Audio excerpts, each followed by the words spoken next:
Сәлеметсіздер ме, құрметтілерім? Сіздермен мөлдір. Бүгін керемет, дәмді, сочный, әдемі қуырдақ жасайтын боламыз. Дәмі ерекше, бауырдан болған қуырдақ. Етсіз қуырдақ.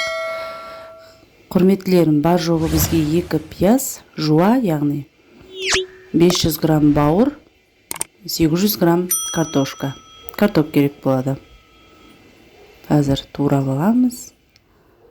Міне, бауырды ұсақтап тураңыздар. Майға түскеннен кейін қызып тұрған ол үлкейеді. Сондықтан ұсақтап турағандарыңыз дұрыс.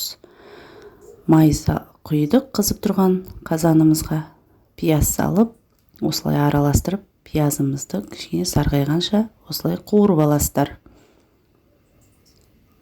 Бірінші пияз салған себебім бауыр тез піседі.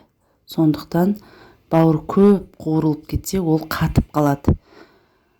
Сондықтан мен бірінші пиязды қуырып алдым, тұз салып, сосын бауырды салып, араластырып, қуырып аламыз.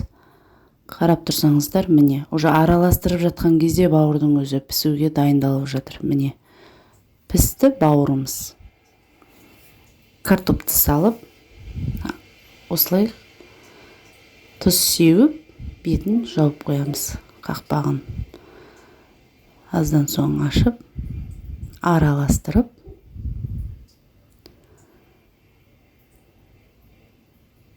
тағы да қақпағын жауып қоямыз.